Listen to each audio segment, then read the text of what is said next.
Hello दोस्तों, आप सभी का केडी एक्सप्लेन 29 में स्वागत है। मैं आज आपके लिए एक्सप्लेन करने जा रहा हूँ डिफरेंट प्रिंसेस के एपिसोड 8 से लेकर 13 तक। आशा करता हूँ आप लोगों को वीडियो पसंद आएगा। अगर एक्सप्लेनेशन ठीक लगे तो कृपया वीडियो को लाइक कीजिएगा, चैनल को सब्सक्राइब कीजिएगा और कमेंट करना ना भूलिएगा। आइए चलते हैं एक्सप्लेनेशन की ओर। एपिसोड की शुरुआत में फेंग की माँ ने फेंग को लूसिया की फोटो दिखाई और कहने लगी, ये तुम्हारे लिए पत्नी बनने की योग्य रहेगी। फेंग अपनी माँ से कहने लगा, जैसा आपको ठीक लगे। वो अपनी दासियों से कहने लगी, सभी को जाकर कह दो कि 2 दिन के बाद में मेरे बेटे की सगाई है, जिसमें सभी को आना होगा और जो कोई भी शादी में नहीं आएगा वह सीधा सीधा मेरा अनादर करेगा। साथ ही साथ में प्रिंस जीचू और उसकी पत्नी को भी सगाई में आने का निमंत्रण दो। जीचू के गार्ड ने उसे बताया कि फेंग की सगाई होने जा रही है, जिसमें आपको अपनी पत्नी के साथ में निमंत्रण आया है। तभी वहाँ पर वार्नर आ जाती है। वह वहाँ पर किंग जी को देखकर कहने लगी, तुम यहाँ क्या कर रही हो? वो कहने लगी, मैं जीचू की सर्वेंट हूँ। वार्नर जीचू से कहने लगी, आपको अपनी रियल वाइफ को सबके सामने लाना होगा, तभी आप सगाई में जा सकेंगे।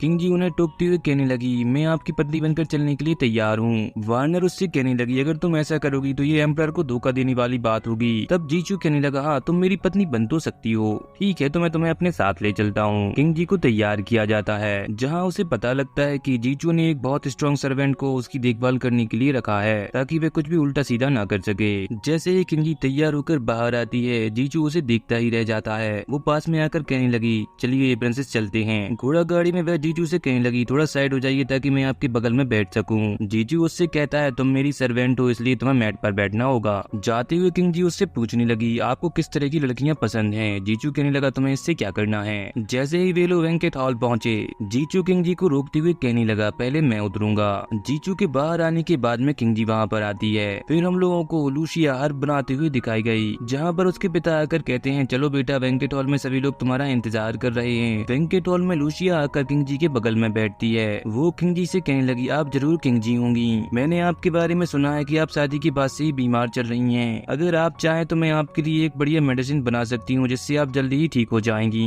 किंग जी कहने लगी, ठीक है। वह लूसिया से पूछने लगी, क्या तुम्हारी कोई इच्छा है? हाँ, मैं फेंग के साथ में शादी करना चाहती हूँ, क्योंकि उनके यहाँ पर सेंग जी के सबसे अच्छे कुक काम किया करते हैं। मैं शादी करने के बाद में उनसे कुकिंग सीख सकती हूँ। ये सुनकर किंग जी चौंक गई। अरे तुम कुकिंग के लिए केवल फेंग से शादी करना चाहती हो? नहीं, ऐसा नहीं है। मैंने उनके बारे में बहुत रूमर सुने हैं, पर वो मुझे बहुत पसंद है। वहीं आते हुए रास्ते में वार्नर की मुलाकात गोंगई से होती है। पूछने पर उसने बताया कि मैं यहाँ पर किसी का इलाज करने के लिए आया हूँ। वार्नर उसका नाम जानकर बड़ी खुश होती है, लेकिन गोंगई ने जाने से पहले उसे बटरफ्लाई दिखाने वाला इल्यूजन में डालकर उसकी याददाश्त को मिटा दिया और वहाँ से चला गया। किंग जी ने आकर वार्नर के इल्यूजन को तोड़ा। वार्नर उससे कहने लगी, मैं यहाँ पर क्या कर रही हूँ? किंग जी उससे कहती है, तुम्हें वेंकेट हॉल में जाना है, वह उसूर है। जैसे ही वार्नर जाने लगी तो उसे अजीब से सेंट की खुशबू आती है। वो तुरंत ही समझ गई किसी ने हर्ब का यूज करके मुझे इल्यूजन में डाल दिया था, जिससे मेरी याददाश्त चली गई। वहीं सब लोगों के सामने फेंग की माँ ने किंग जी पर रियल ना होने का इल्जाम लगाया। ये साबित करने के लिए रानी ने उसे फुयू का स्पेशल डांस करने के लिए कहा। किंग जी ने क्राउन प्रिंस को अपने साथ में डांस करने के लिए पूछा, ताकि उसकी असली सच्चाई सभी के सामने न आ सके। ऐसा करने के कारण सारे लोग उसके बारे में बात करने लगे कि अरे ये जीचू को छोड़कर क्राउन प्रिंस के साथ में डांस क्यों कर रही है, जिससे जीचू नाराज हो जाता है। जैसे ही डांस खत्म हुआ तो फेंग की माँ कहने लगी, ये स्पेशल डांस नहीं था। जीचू उसका पक्ष लेते हुए कहने लगा, मुझे किसी को कुछ प्रूफ नहीं करके दिखाना है, और किंग जी को क्राउन प्रिंस से दूर खींच लिया। जब लूसिया फेंग को अंगूठी पहनाने के लिए जा रही थी, किसी ने उसके गले पर कुछ फेंक कर मार दिया। जैसे ही फेंग उसके सामने आया तो उसकी तबीयत खराब हुई और वह मॉन्स्टर में बदल गई, जिसे देखकर फेंग बहुत डर गया। जैसे ही किंग जी उसे शांत करने के लिए आई, लूसिया ने उसे गला पकड़कर ऊपर उठा दिया।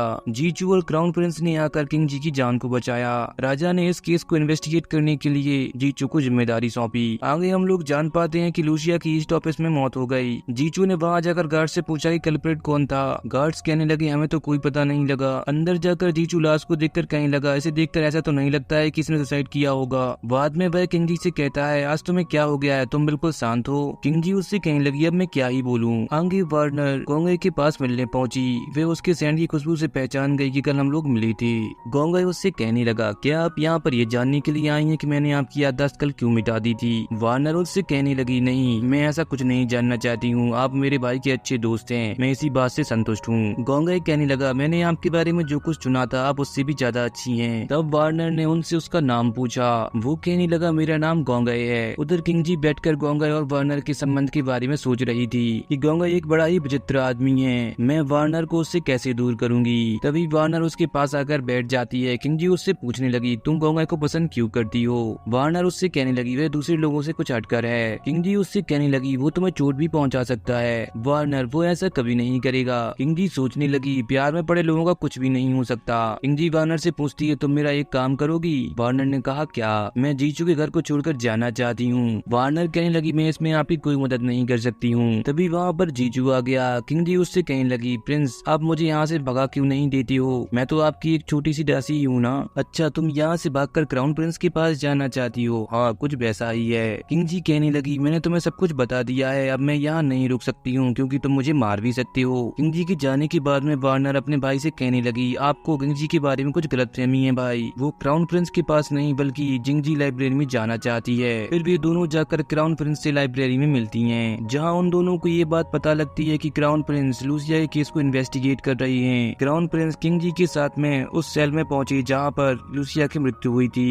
किंग जी कहने लगी ये गार्ड तो अब बदल गए हैं। गार्ड्स कहने लगे हाँ हमारी शिफ्ट चेंज हो गई है। वे लोग सेल के अंदर जाते हैं और गार्ड से कहा पुराने गार्ड्स को यहाँ पर लेकर आओ। इसी बीच में दोनों वहाँ पर क्राइम सीन को रिक्रिएट करती हैं लेकिन ऐसा करने से उन्हें कुछ फायदा नहीं हुआ क्योंकि अगर कातिल ऐसा करता तो वो तुरंत ही पकड़ा जाता। वे लोग पुराने गार्ड से पूछने लगे अपने दिमाग पर जोर डालकर ये बताओ कि उस दिन तुम लोगों ने कुछ मिस तो नहीं किया था। गार्ड कहने लगे हाँ उस दिन हम लोग कुछ देर के लिए सो गए थे। यहाँ फ्लैशबैक में दिखाया गया चांद ने लूसिया को किस तरीके से मारा था। ये सारी चीजें क्राउन प्रिंस और जी ने मिलकर प्रेडिक्ट की थी। तब क्राउन प्रिंस ने तुरंत ही गार्ड को चांद को लाने के लिए कहा। जीचू के गार्ड ने आकर उसे बताया कि चांद पहले ही भाग गया है। जीचू ने अपने गार्ड से कहा उसे सारे शहर में ढूंढो। आगे किंग जी सेक्रेटरी दो को बात करने के लिए अपने साथ बाहर ले गई। फिर किंग जी क्राउन प्रिंस और लिन को साथ में बात करता हुआ देखती है। वो सोचने लगी अकेले टाइम वेस्ट करने से अच्छा है मैं इन दोनों को प्यार से बात करते हुए देखती हूँ। वह उन दोनों को करीब आते हुए देखकर झूम रही थी।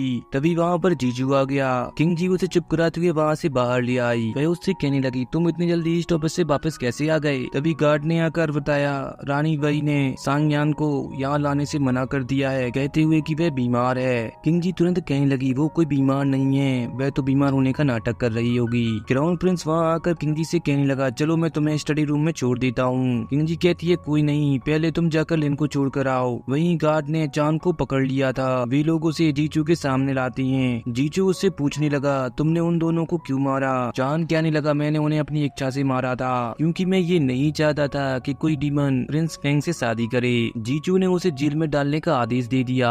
जब किंग जी को सोचते हुए घूम रही थी वार्नर ने पीछे से आकर उसे टच किया तो वह एकदम से डर गई। वार्नर उससे कहने लगी तुम्हें क्या हुआ है तुम कोई सी लग रही हो। मैं एकदम ठीक हूँ स्टडी रूम में कुछ बड़ा होने वाला है तुम यहीं रुकना मैं अभी आती हूँ। वहीं जीचू किंग जी को उठाकर घर के ऊपर ले गया। किंग जी उससे कहने लगी मुझे ऊंचाई से डर लगता है तुम मुझे यहाँ लेकर क्यों आए हो और तुमने इतनी दारू पी रखी है क्या तुम मुझे मारने वाले हो। जीचू कहने लगा तुम्हें ये सब कैसे पता। किंग जी ने कहा बस वो तो मेरा प्रोटेक्शन था। जीचू उससे कहने लगा जैसे तुम अपने घर से बहुत दूर हो वैसे ही मैं भी अपने घर से बहुत दूर हूँ और वहाँ वापस नहीं जा सकता। उधर वार्नर गोगाई का पीछा कर रही थी वह उसे पकड़कर मारने वाला था। वार्नर को देखते ही एकदम रुक गया।